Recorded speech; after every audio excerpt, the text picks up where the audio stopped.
After trying the famous Dollywood Cinnamon Bread in both big and small loaves, I wanted to know if I could recreate the recipe. On our way out of the theme park, I saw this tote bag that had the recipe printed on it, so I wanted to try my hand at making some myself.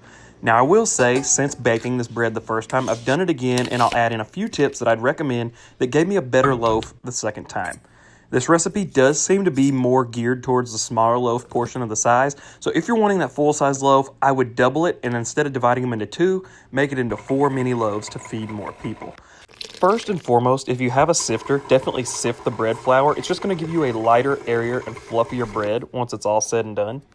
I didn't do this in this video, but I did do it in a second attempt. I'll make an updated video later now that I've sort of perfected the recipe, because I did personally notice a difference. Next, the recipe has you make the dough and let it rest about an hour, hour and a half to rise.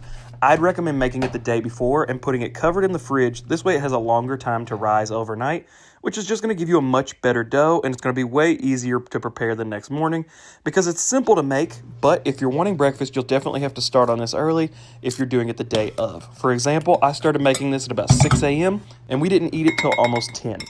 Plus, I just got much better rise out of the dough this way, and the bread itself when I baked it. This isn't a hard recipe to make at all. It's really simple. It just takes a little bit of time, but the bread is so worth it. It is absolutely so delicious. If you haven't tried the Dollywood Cinnamon Bread, you're definitely missing out, and this is a great way to bring it into your home. Also in this video, I make the icing the way that I had the Dollywood bread, and when you do get it at Dollywood, it is served with icing. But you also have the option to do apple butter. I definitely want to make this and try it with apple butter as well, just to see what that tastes like. This tastes like the best possible version of like a French toast concoction that you've ever had. It is literally heaven in a bite, and I love this recipe so much. It's definitely going to be a staple in our home from now on.